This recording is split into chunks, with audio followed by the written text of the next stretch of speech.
Hello, everyone. This is Mark Bucinich of Hudson County View. Thanks again for participating in this latest installment of Hudson County View Live and Uncut. Just like we do every week, we have a lot to talk about. Just want to give you a 2-minute synopsis of what we'll be discussing in the various segments today. One obviously has to do with the big street brawl on 30 Bostwick Avenue in the Greenville section of Jersey City that occurred 2 days ago. And then the Jersey City officials led by Jersey City Mayor Stephen Fulop and Public Safety Director James Shea, as well as the Police Chief Michael Kelly, held a press conference yesterday, which we live streamed to our Facebook page, and they provided the city's response. So we'll provide you some video of that particular press conference. We'll also get into, related to Jersey City as well, matters that came up on the city council at its caucus meeting on Monday evening, as well as its caucus meeting last night, and that has to do with the installation of 72 new poles for the deployment for the build out of a 5G wireless, cellular and wireless infrastructure network, I should say. And it was Ward C Councilman Richard Bargiano, who on Monday during the caucus meeting said that he had seen a post on Facebook that alerted him and alarmed him about the possible high radiation levels that would be emitted from 5G infrastructure. So we'll be discussing that. We'll also get to Hoboken as far as the city council had their meeting last night, and they're having, obviously, as Jersey City is having issues with its budget with a $70 million shortfall. Hoboken is experiencing its own shortfall with a potentially $20 million budget shortfall. So the council members had a chance to respond to the city's layoff of 26 municipal employees, and we'll also get to. As I said, we'll be providing video of the Bostwick street fight, and we'll be right back after these messages. Thank you. Burns Brothers Memorials, Monuments, and Markers, 787 Tunley Avenue, Jersey City. Hudson County's only monument maker, serving all faiths and cemeteries. Design studio and large inventory on site. Cemetery inscriptions and custom orders welcome. Burns Brothers Memorials, Monuments, and Markers, 787 Tunley Avenue, just south of Secaucus Road. Craftsmanship that will last for all eternity. Burns Brothers, Jersey City, Albert H. Hopper, North Arlington. Visit us on the net. Consumer Carpets, 3408 Kennedy Boulevard in the Jersey City Heights, your one-stop store for residential and commercial floor treatments, carpeting, linoleum, tiles, laminates, hardwood floors, area rugs, remnants, all major brands, all in stock. Free estimates, same-day installation. Consumer Carpets, it's savings, selection, installation. Credit cards and debit cards accepted. Financing available. Consumer Carpets, price to fit your budget, installation to fit your schedule. On the net at consumercarpets.com. Consumer Carpets, Jersey City, 201-792-2712. The Jersey City Medical Center. You know it for its award-winning, life-saving ambulance service. It's also your health hub, with health and wellness locations staffed with certified professionals all through Hudson County. The Jersey City Medical Center, here to help you with your healthy, here when you need us the most. The Jersey City Medical Center. Visit us on the net to learn more. Jersey City Medical Center, Robert Wood Johnson, Barnabas Health Facility. Let's be healthy together. Hello, everyone. Thanks again for participating in this recent installment of Hudson County View Live and Uncut. I'm Mark Bucinich. And before we get to the discussion of the street brawl that occurred in the 30 Bostwick Avenue in Greenville section of Jersey City on Monday, I just want to provide you with the recent updates from the New Jersey Department of Health regarding the ongoing coronavirus pandemic in Hudson County and how it's been affecting residents, and obviously, and also how it's led to, unfortunately, the tragic loss of hundreds of people within the county. We just want to provide you as far as what the number of cases are as of 1 o'clock this afternoon. According to the New Jersey Department of Health, there is 16,000 354 positive test results of COVID cases in the county. And Jersey City has the highest number of cases. Right now, that stands at 5,899. Then some of the other towns include Bayonne, which has 696 cases. Union City has 2,973 cases. West New York has 1,849 cases, while North Bergen has 2,276 cases, followed by Kearney with 1,049 cases. Harrison has a total of 339 cases. We weren't able to get from the most recent updated data from Hoboken, Weehawken, and East Newark. But if that information comes through during the broadcast, we'll be sure to present that to you as well. As we said, there was a big street brawl at 30 Bostwick Avenue in Jersey City. And you'll see from the video, from some of the Facebook video that we were able to acquire, you can see how that 6 feet, 6 feet, 6 feet. How that particular brawl unfolded in the Greenville section of Jersey City. Now, it was, you could see there's a fight happening right there, and then the police arrived on the scene. And at first, it seemed that maybe there was the police actions were under scrutiny. But they haven't arrived yet on the scene. But according to Jersey City Mayor Stephen Fulop and police officials, based on the footage that they've been able to acquire from CCTV camera footage and even police officers' body cam footage, it demonstrates that they exhibited extreme restraint in how they were able to deal with the brawl that unfolded, unfortunately, at 30 Bostwick Avenue.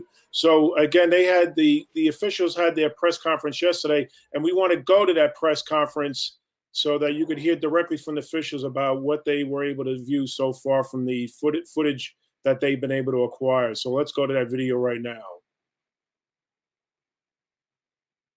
Good Friend Self-Storage in North Bergen, New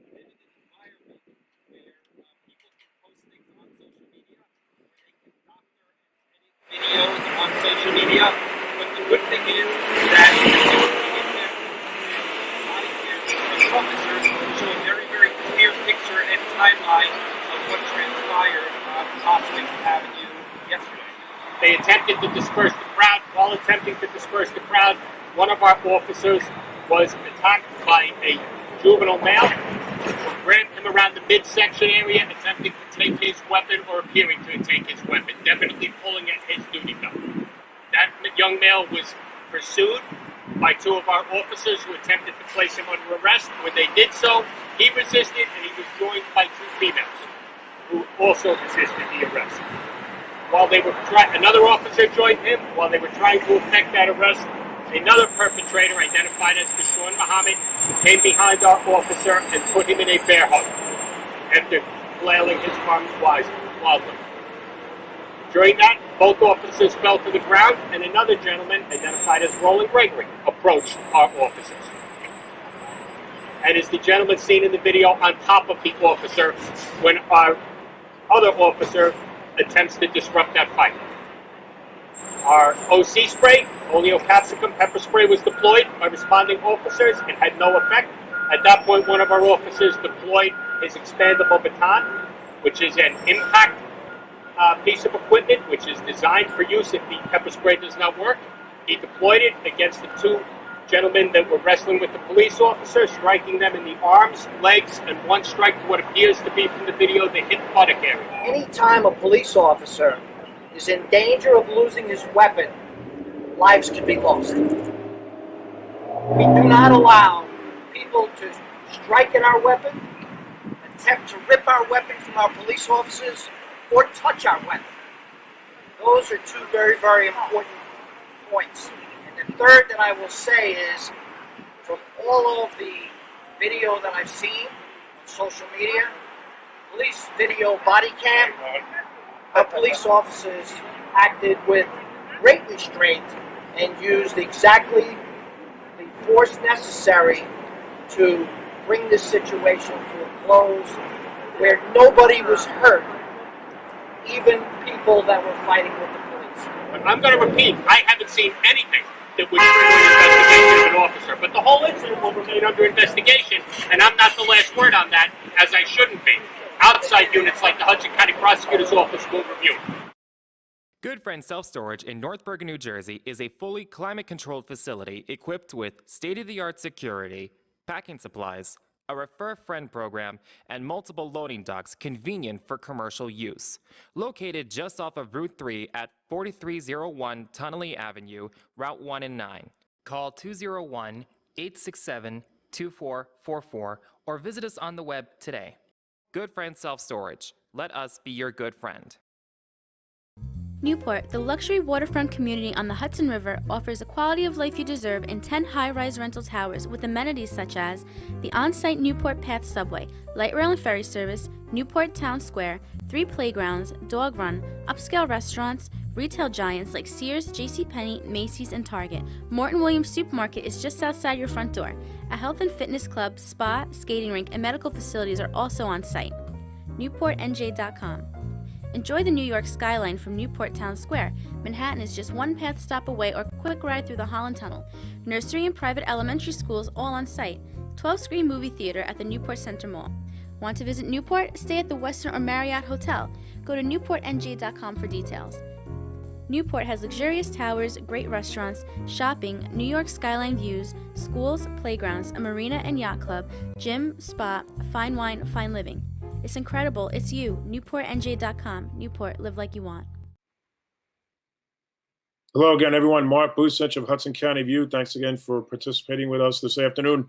Just want to mention regarding the last segment for the number of people that were arrested by the Jersey City Police Department as a result of the street fight that erupted on 30 Bostwick Avenue in Jersey City on Monday, that obviously required numerous Jersey City police officers who had to intervene. And according, as you saw in the press conference that we filmed on yesterday, at a noon press conference outside Jersey City Police headquarters, there were a total of 5 people who were charged. Well, let's give you the rundown. As far as it was, Roland Gregory has been charged with obstruction, while Deshaun Muhammad and Letitia Gregory were both charged with aggravated assault on a police officer, as well as disorderly conduct, obstruction, resisting arrest, and failure to disperse. So we're still going to remain in Jersey City. Just to transition, shift gears to a political story that came out of Jersey City, starting on Monday night, and then obviously continued on to Wednesday with the Jersey City Council meeting virtually. Again, they're meeting via Microsoft Teams. But it was on Monday evening that Ward C Councilman Richard Bargiano had the opportunity to express his opposition to an agreement, an ordinance between the city and a telecommunications provider, Cross River Fiber is the name of the telecoms firm, which has an agreement to install up to 72 poles throughout the city so that it supports the 5G wireless cellular network, which is a progression from what most smartphone users and most of us are used to, whereby we join 4G networks to get out to the internet and download data and upload data. Well, now the city wants to be able to upgrade its network to a 5G network. And Richard Bargiano said that he saw a post on Facebook whereby it alluded to the unhealthy emission levels being emitted from 5G infrastructure. He said that he saw that on a Facebook post, and he caught a lot of. Hudson County View was the first outlet to report on his comments, and then so the city had an opportunity to vote on whether this ordinance will carry through. So that the agreement can be put into effect. But the city council voted to table the ordinance so that the next time it'll be able to bring up this discussion will be on May 20th. As we said, Councilman Bargiano received some criticisms for his mentioning that he saw a Facebook post that radiation levels being emitted from a 5G infrastructure. But he wasn't just the only one that voiced concerns about this. The public had a chance to weigh in during the public portion of the meeting last night, and Lucy Stahl who's a registered nurse in the city and has 2 children and lives within Jersey City, said that she would be because her children's bedroom faces the street. She said she would be very concerned if a 5G network was installed with a utility pole right next to her children's bedroom. And also, former Ward B Councilman Chris Gatson also called in during the public portion of the city council meeting last night, and he said that that the city needs to slow down, needs to take its time with this particular ordinance, which it did. It did agree to table this ordinance until May 20th. But Chris Gatson said that just like the way the city communicates with residents about the installation of CCTV cameras and street paving, it should do the same for the installation of this 5G network. Interestingly, that the telecoms provider Cross River Fiber said that it did agree. One of the provisions with this agreement with the city is that the firm will have to notify, because Councilman Richard Bargiano expressed some concern that utility workers from the telecoms provider was spray painting circles on residents' properties to designate locations for the install of these utility poles. And Chris Gatson said that just there needs to be more communication about this before the city commences with the installation of these new poles. So we're going to be going to commercial break right now. Please stay with us. Most women who give birth recover without problems, but any woman can have complications after the birth of a baby. Learn the post-birth warning signs, such as fever, headache, chest pain, shortness of breath, increased bleeding, or thoughts of hurting yourself or someone else. Knowing these can save your life or the life of someone that you love. Trust your instincts. If you feel something is wrong, call and get evaluated by your healthcare provider. If your symptoms get worse or you do not hear back from your physician, call 911 or go to the nearest emergency room. RWJ Barnabas Health. Let's be healthy together.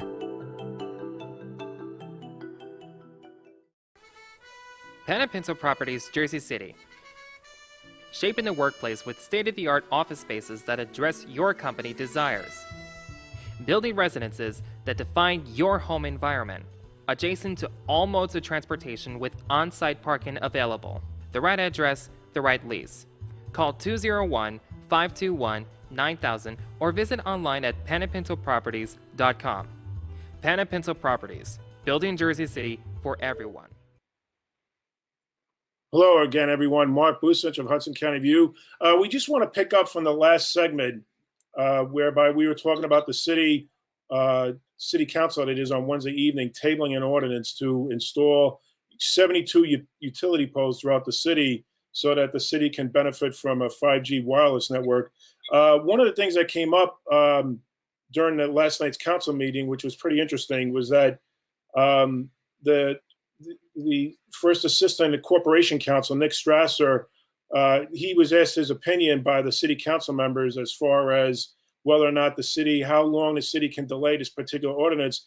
And he made sure to inform them that the city doesn't have much wiggle room in this because the FCC, that is the Federal Communications Commission, has already determined that 5G utility equipment, network equipment, is safe. And this was his, just want to read what his quote was when the council members, led by Richard Bargiano, who said that there should be a way for the city to address whether or not there are these particular health issues associated with 5G equipment.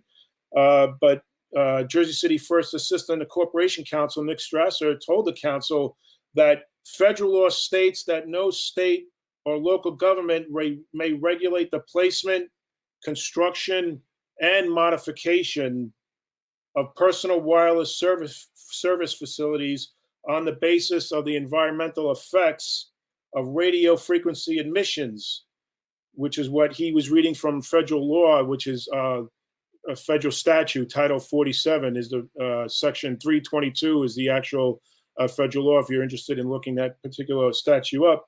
He said, simply put, the FCC has reviewed this and deem the equipment in this ordinance to be safe to the public, and Congress has given the FCC exclusive jurisdiction to determine what is safe and is not, and has prevented states and municipalities from individually deciding what is safe and is not from an emission standpoint on this equipment.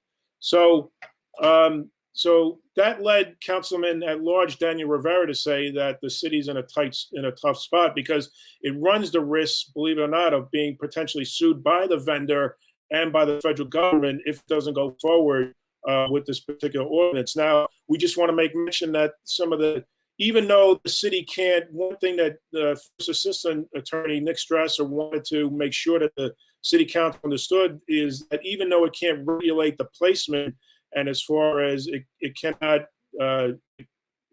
deny an application because of what they deem as unhealthy aspects of a 5G network equipment, it does have the ability to provide some restrictions. So, for example, the city can determine where these particular within, say, for example, it could determine that utility poles can't be located next to fire hydrants. It cannot be located next to driveways. And in fact, the network provider, Cross River Fiber, went out of its way to reach an agreement. It agreed to certain provisions within its agreement with the city, whereby it would send out notices just the same way that PSE&G issues notices went to residents that they had to perform certain utility work in and around their property. Well, this particular telecom provider, Cross River Fiber, said it would do the same to accommodate residents' concerns about where this particular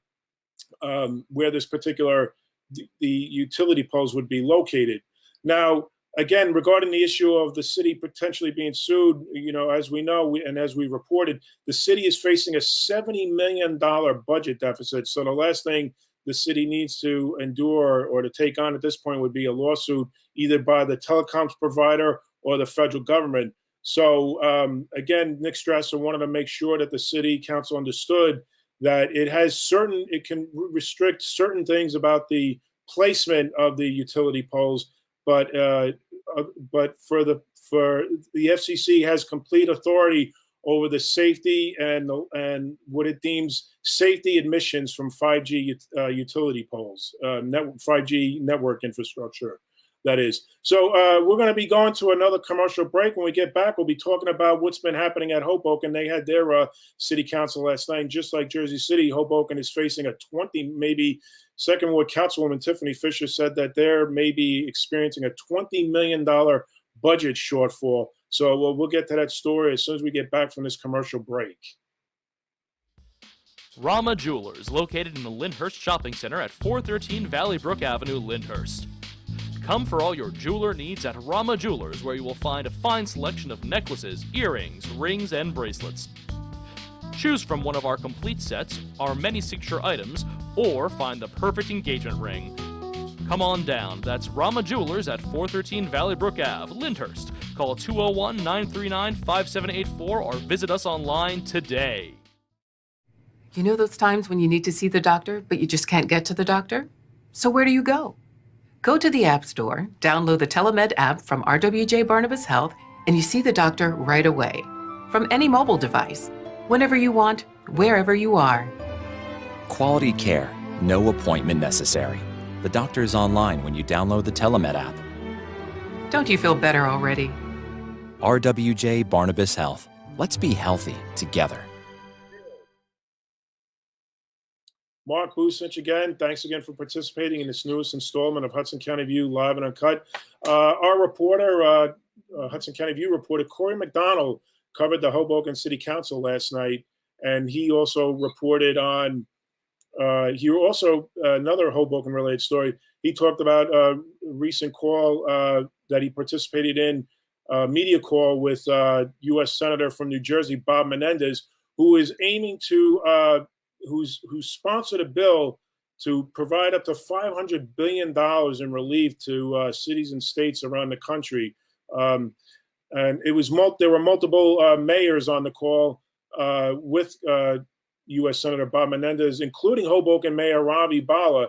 Now, as we've reported extensively, Hoboken is facing potentially, as we said before the commercial break, Second Ward Councilwoman Tiffany Fisher said that Hoboken may be experiencing up to a $20 million shortfall. And so because of the ongoing pandemic, all the safety measures that the Mile Square City has to take and regarding this pandemic, and also because of the strict social distancing guidelines and the strict stay-at-home orders are obviously leading to a downfall and a big drop in revenue. City hasn't been able to collect taxes, for example, on, say, Ravi Bala said during the call that Corey McDonald participated in, that the city has lost like 75% of its parking revenue since this pandemic began. And also, construction fees have been, there's been no fees from construction related activity and also from the court system as well. So this is putting a dire straits on the city of Hoboken. And during last night's council meeting, which the council members had a chance to weigh in on the city's decision to lay off 26 employees, 15 of them supposedly, reportedly, as reported by Corey McDonald, were offered an early retirement, but some of the employees wondered whether or not these were politically motivated. This was a politically motivated selection as far as the amount of people who were being terminated from the city. Nonetheless, this comes on the heels of that we reported last week, where the Hoboken Municipal Supervisors Association president Dawn DiLorenzo said that because some of her members were out of the 26 employees that were laid off, some of them were her own members. And she said that she feels that that her union and that her staff are being treated like a bunch of garbage by the city. So during the last night's council meeting, the council wanted to know when will the city be offering up its budget, because these layoffs, some of the complaints came from First Ward Councilman, which is not, which was kind of expected given the long conflict he's had with Hoboken Mayor Ravi Bala. But he said that that these layoffs have been put into effect without the city, even before the city even got its budget put forward to the council. So we want to end, actually, before we're wrapping up on Hoboken. But before we close out this segment and close out this week's show, we just want to provide you with a video footage of which was interesting. This was filmed by a resident who filmed the North Hudson Regional Fire and Rescue Squad saving a deer from the Hudson River just the other day. He was trapped in a water drainage pipe in the Hudson River. And as you can see in the video, they're doing their best as the deer is struggling and fighting against being brought safely back to land. The North Hudson Regional Rescue and Fire Department were able to save that particular deer and bring it back onto land, and hopefully now it's has a new home. And we just want to just show you the rest of this clip as we close out this segment. You can see there, this deer is struggling mightily to get away from the members of the North Hudson Regional Fire and Rescue Squad, but they were able. We can safely say and report that the deer was brought back onto land, and hopefully, well, this just comes after 2 days ago when a gray seal pup was found bathed on the Hoboken waterfront. So we want to thank you, everyone, who participated in this recent installment of Hudson County View 11 Uncut. We'll see you again next week.